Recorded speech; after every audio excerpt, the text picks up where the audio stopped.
ओम। ग्रंथों में भारतीय ग्रंथों में अनेक स्थानों पर योग विद्या से संबंधित ज्ञान भरा पड़ा है। वेदों, उपनिषदों, गीता एवं पुराणों आदि प्राचीन ग्रंथों में योग शब्द वर्णित है। दर्शन में योग शब्द एक अति महत्वपूर्ण शब्द है जिसे अलग अलग रूप में परिभाषित किया गया है।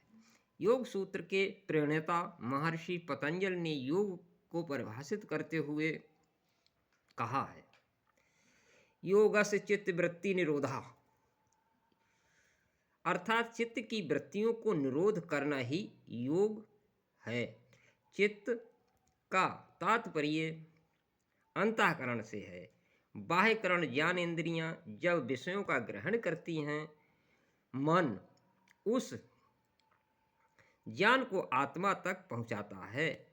आत्मा साक्षी भाव से देखता है। बुद्धि व अहंकार विषय का निश्चय करके उसमें कर्तव्य भाव लाते हैं। इस संपूर्ण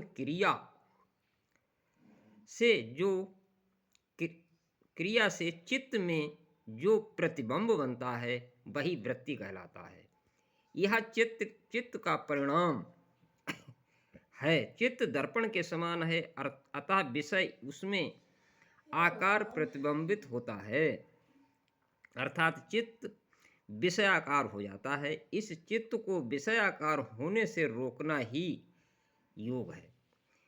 योग के अर्थ को और अधिक स्पष्ट करते हुए महर्षि पतंजलि ने आगे कहा है, तदा दृष्ट्वा सुरूपे स्थाननम,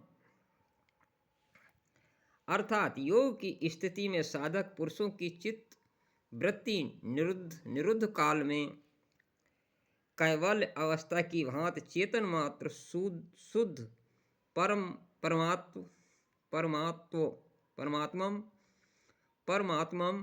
परमात्म स्वरूप में स्थित होती है। इसीलिए यहाँ पर महर्षि पतंजलि ने योग को दो प्रकार से बताया है,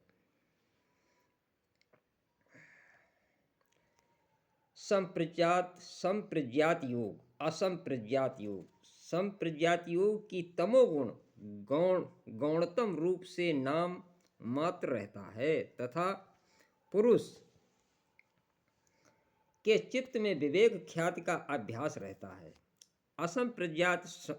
असंप्रज्ञात योग में सत्व चित्त